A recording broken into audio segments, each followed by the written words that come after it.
vertebrae.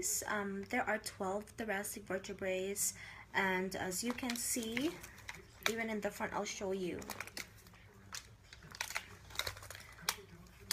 As it goes down, it becomes thicker. That's because this part of us carry more weight than the head. So that's one of the reasons. And I'm gonna show you, this is the spinous process. It's like the knobby thing. That's the spinous process. The transverse process is the one on the side. Those are the right here. Those are the transverse process. Intravertebral foramen is basically it's right here. It's that little gap that you see right there. Right here. That's where the arteries or the nerve, not the arteries, but like the nerves pass. That's why, you know, you can feel, or that's where the spinal cord passes to, and that's why the spinal column protects it. You know, it's encased in there.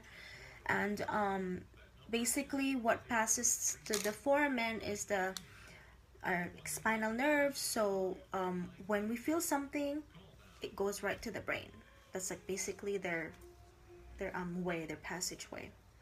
On the body or the centrum, I can't really show you the inside, but this is the body right here. That's the body of the vertebral column. And then position of the intervertebral disc, it's actually in between these. They cushion. They actually act like a mattress, just so the bones won't rub together, and also any pressure or any injury, they absorb the pressure like a shock absorber. That's what they are basically. So they're right here. They cushion in between each vertebra, right there. And last but not the least, we have our lumbar. There's 7 of them, or I mean, there's 5 of them, not 7. Sorry, there's 5 lumbar vertebrae right here. And as I'm pointing to you, they carry most of the weight. They're the largest ones because they carry most of the weight in here. That's why they're bigger and they're made different. They're thicker, so they can withstand the weight and any other injuries. As you know, if you injure your lumbar area, a lot of people can't go to work. It's very hard to move because that's the basis. You know, you're carrying your weight there. That's where all the load is. That's why you get a lot of injuries there as well. And the sacrum is right here. This is the sacrum. There are 5 bones fused together, and I learned that they don't get fused until you're about 20 to 30 years old. So, you know, teenagers, 17, you know, it's still not fused, but within 20 to 30 years old, they become like one. And last but not the least, the coccyx. It's like your tailbone. It's just fused in there. You know, some people think it doesn't have any use, but you know, it does help with the weight and things like that, even though it's small. So yeah. Now we're gonna go to the front. Hold on, Mr. Skeleton is getting tired. Okay, so I'm gonna show you the sternum. This is the sternum. This is the manubrium. It looks like a necktie. This is the fatty part of the thigh, and this is the body, and this is the xiphoid process right here. That's, you know, you can actually feel it right there, especially if you're really, really skinny, you can feel that one. And if you're laying down, it's easier to feel. And then the jugular notch is just right here, right above, right here. That's the jugular notch. And connected to that are the ribs. There are 24 ribs, you know, for every human. Ribs 1 to 7 are the true ribs because they're attached to the sternum. So they're being anchored by the sternum. But ribs 8 to 12, they're called floating ribs. Or not floating ribs, but false ribs, because they have no attachment directly to the sternum. They're not directly attached. They have some cartilages here that help them. And then 11 to 12 right here are the floating ribs. well, it's floating because they're just floating there. They're not being anchored by anything, as you can see. So that's why they're called floating ribs. And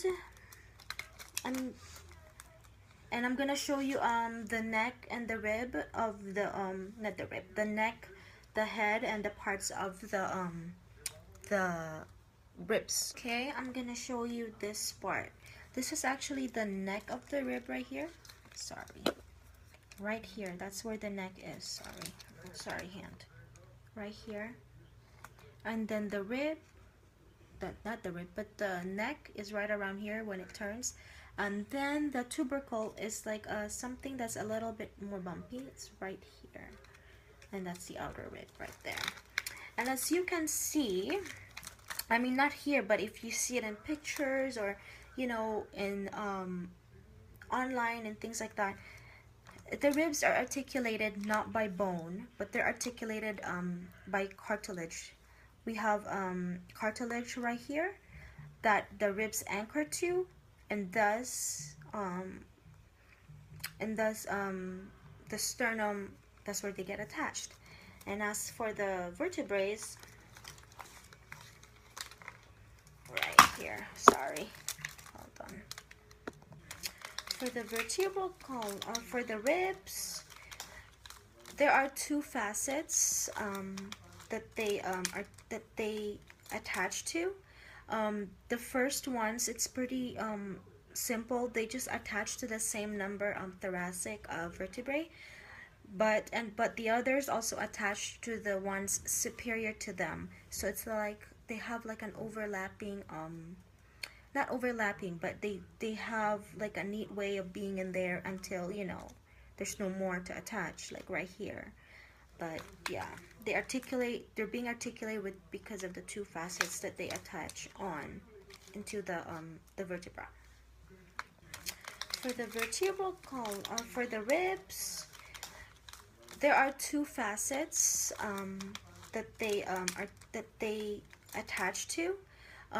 The first ones, it's pretty simple. They just attach to the same number of thoracic vertebrae, but the others also attach to the ones superior to them. So it's like they have like an overlapping, not overlapping, but they have like a neat way of being in there until, you know, there's no more to attach, like right here. But yeah, they're being articulated with because of the two facets that they attach on into the vertebra. For the vertebral column, for the ribs, there are two facets that they attach to.